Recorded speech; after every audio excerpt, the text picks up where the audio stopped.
जय हो। नमस्कार।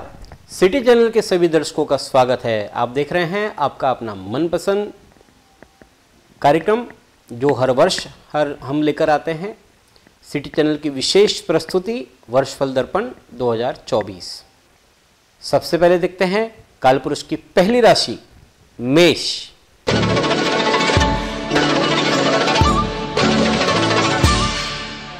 मेष राशि कालपुरुष की पहली राशि है। मेष राशि पर मंगल का आधिपत्य है। मेष ये अग्नि तत्व और चर राशि है। लीडरशिप क्वालिटी वाले ये लोग होते हैं। मेष जातक सिर्फ लीडर ही नहीं होते बल्कि निडर भी होते हैं। ये हंसते मुस्कुराते कई बार लड़ पड़ते हैं, तो लड़ते भिड़ते हुए हंस भी देते हैं। परिश्रमी होते हैं, लेकिन सिर्फ टारगेट तक, वो टारगेट पूरा हुआ कि ये फिर से आराम फरमाने लगते हैं।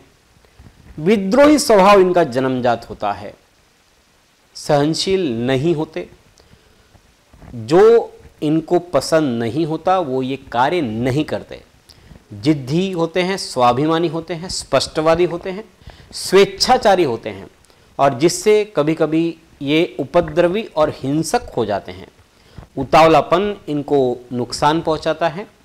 बंधन में नहीं बंध सकते मेष जातक।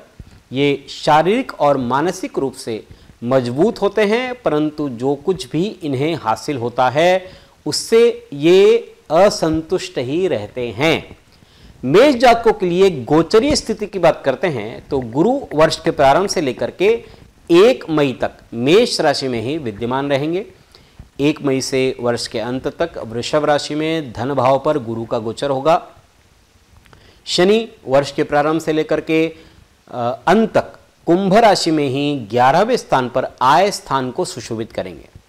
राहु वर्ष के प्रारंभ से लेकर के अंत तक द्वादश भाव में मीन राशि में रहेंगे, और केतु वर्ष के प्रारंभ से लेकर के अंत तक षष्ठम स्थान यानी रोग स्थान पर कन्या राशि में गोचर करेंगे। ये थी गोचरीय स्थिति।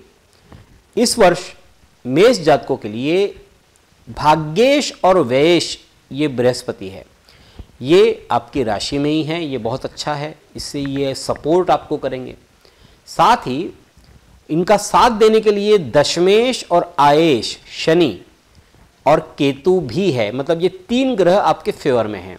इन 3 ग्रहों के कारण आपकी आय में वृद्धि हो रही है, धन लाभ हो रहा है, आमदनी में बढ़ोतरी हो रही है। केस आदि कोई कोर्ट केस चल रहा हो तो उसमें भी धन संपत्ति का विवाद हो तो वो आपके फेवर में आ सकता है, उससे भी लाभ की उम्मीद है। केतु आपकी विजय पताका को फहराएंगे। एकादश भाव का शनि आपके बुजुर्गों से आय प्राप्ति करवा सकता है। लोहा, तेल, जमीन, खेत, इन क्षेत्रों से आपको मनवांछित सफलता मिल सकती है। गुरु आपकी राशि में बैठ करके कुछ स्वास्थ्य भी नरम गरम करवा सकता है, और राहु भी द्वादश भाव में वह बीच बीच में करवाते रहेंगे। 1 से अधिक रास्तों से आय में वृद्धि हो रही है। कई इच्छाओं को पूरा करने में भी आप सफल होंगे। आपका भाग्य आपका साथ दे रहा है, जिससे कई विदेशी स्रोतों से आपको धन लाभ हो सकता है। अपने ज्ञान का सदुपयोग करके कार्यक्षेत्र में आप सफलता को हासिल कर सकते हैं। ये गुरु के कारण होगा। गुरु महाराज आपके भाग्य में वृद्धि करेंगे। साथ ही साथ यह आपके जीवन में कुछ महत्वपूर्ण सकारात्मक परिणामों को देने वाला साल है। वित्त की दृष्टि से भी समय उन्नतिकारक है और लाभ की स्थिति रहेगी, परंतु कुछ अनावश्यक खर्चों के कारण से धन हाथ से जाता रहेगा। लंबी यात्राएं हो सकती है। यात्रा का उद्देश्य पूर्ण हो रहा है, परंतु शारीरिक थकान से भी आप ग्रसित रह सकते हैं। आपको कर्मभूमि से दूर रहने की संभावना बन सकती है। यदि आप बेरोजगार हैं तो नौकरी भी हाथ लग सकती है। वरिष्ठ व्यक्तियों से अच्छी बनेगी, आपकी मानसिक संतुष्टि मिलेगी। अपनी प्रोजेक्ट जो है आपके वो सफलतापूर्वक पूरे होंगे, और अतिरिक्त श्रम आपको अवश्य ही करने पड़ेंगे। 1 मई से वर्ष के अंत तक गुरु महाराज धन भाव पर आ जाएंगे वहाँ से आप उनकी जो कृपा है वो और ज़्यादा बढ़ेगी आप पर। यह दौर आपके व्यापार में लाभ प्राप्ति करवाएगा। आपके हाथों से प्रसन्नतापूर्वक धार्मिक सामाजिक कार्य होंगे, उसमें धन व्यय होगा। आप भूमि जायदाद या संपदा में निवेश कर सकते हैं और कोई ऋण है तो उसे चुकाने में भी यह समय सहायक होगा।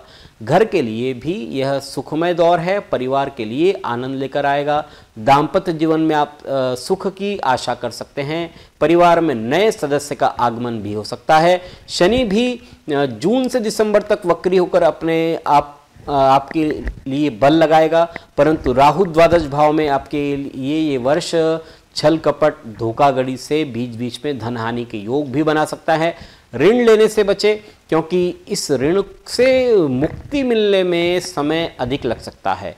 अपने गंतव्य तक पहुंचने के लिए और अधिक दूरी तय करनी होगी। यदि आप साझेदारी में धंधा कर रहे हैं, बिजनेस कर रहे हैं, तो छुपे हुए धोखेबाजों से सावधान रहे। यदि सेवारत है या किसी पद पर है तो उसकी गरिमा को बनाए रखे, ऐसा कुछ न करे कि वह छिन जाए। विद्यार्थियों को एकाग्रता से कार्य करने की जरूरत है। यह स्थिति बीच बीच में आती रहेगी, लेकिन ये वर्ष मुख्य रूप से धन लाभ का सूचक है। इस दौरान आप समस्त ऋण बिल शुल्क आदि चुका देंगे। धन सरलता से और अधिक से अधिक प्रचुर मात्रा में आएगा। भूखंड अथवा मकान क्रय कर सकते हैं। यदि आपके पास पहले से ही भूखंड है तो मकान बनवाने के विषय में भी सोच सकते हैं। यह समय शत्रुओं को हरा करके विजय प्राप्त करने का है। स्वास्थ्य भी आपका अच्छा रहेगा और आप शांति का अनुभव आप करेंगे। व्यावसायिक और सामाजिक दृष्टि से भी आपके लिए अच्छा समय है।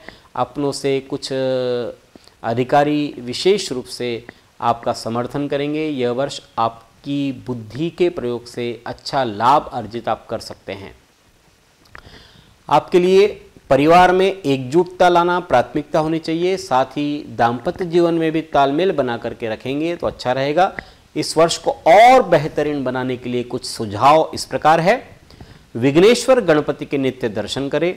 तुलसी के पत्ते और काली मिर्च का सेवन करें। दूध में चीनी डाल करके वट वृक्ष में डालें। रविवार के दिन भैरव जी की पूजा अर्चना करें। तवा, चकला और बेलन किसी मंदिर में दान करें। सफ़ेद आक के पौधे को 41 दिन तक सींचे। मेष जातकों के लिए धन की वृद्धि के लिए देवी शैलपुत्री का पूजन करना अच्छा होता है। साथ ही हनुमान जी की सेवा उपासना से भी मेष जातकों के जीवन में खुशहाली आती है। मेष जातकों के लिए माणिक, पुखराज और मूंगा ये 3 रत्न अनुकूल है, शुभदायी होते हैं। किसी विद्वान ज्योतिषी की सलाह से इन रत्नों को आप धारण कर सकते हैं। आपका 2024 यह वर्ष सुख, समृद्धि, ऐश्वर्य और शांति को देने वाला हो, यही आशा हम सब करते हैं। अगली बार फिर आपसे मिलने का प्रयत्न करेंगे। तब तक के लिए धन्यवाद। जय श्री राम।